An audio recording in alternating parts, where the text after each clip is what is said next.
In the under-19 World Cup, we saw that the batsmen weren't scoring a lot of runs, and the bowlers, played a major role in taking the team through to the final. Yeah. So why do you think it was happening?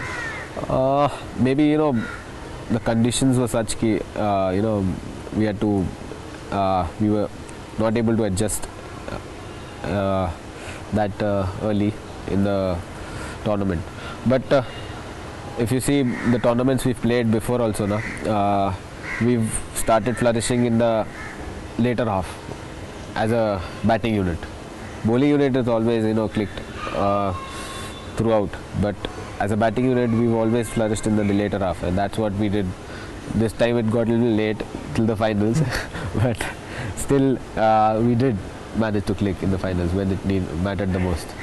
Also, in the World Cup itself, we saw that you played a very crucial role with your left arm spin, and your economy rate in particular was outstanding.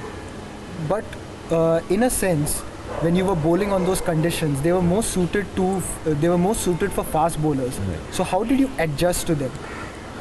I've been to Australia before in April also. So For the quadrangular series? yeah, we played that quadrangular series before. So we played on the same ground as well. So I was well prepared. I knew how the wickets are gonna be, and how the batsmen attack over there. So one side was really short and one side was long. So for me, there was one left arm spinner bowling from the other end. One other end there was an off spinner. So Baba and me, decided that I'll bowl from the shorter end, and Baba will obviously take the longer end because he's an off spinner. Ball coming into the right hander. So we had a good understanding, and especially the wicket, you can't change the wicket. You have to go out there and bowl whatever wicket you get. But I was sticking to my strong points, the flight I had. I was using the wind very well over there, I remember, because there was a breeze coming across the ground throughout the day. So that wind, gave a lot of drift for me, and that was working in my advantage. So that also played a good role for me. Obviously, wicket was really flat over there for a spinner to bowl, but the bounce was there. So that's what was encouraging. The ball was actually going from the wicket, not like the Indian wickets, really slow and not coming onto the bat, or maybe not that the enjoyment factor was there when I was bowling. That was I was feeling like I should bowl here. So that was really good about Australia. Now we've spoken about your bowling, but tell us about that knock that you played against Pakistan. I mean, I know it brings a smile to your face, and we all know why. The last pair took India through to the semi-finals. What was going through your mind? I mean, big game against the arch rivals. Yeah. Small target, and you don't want to lose. Yeah, and when I went in, we needed around 16 runs, I remember, and I had to score 10 of them. So then when we were batting, me and Sandeep, before that Ravikant had come in. So Ravikant, I knew he's not that great batsman, but I knew that he can defend at least. And then what happened was he got out in that over only, so I couldn't help anything. So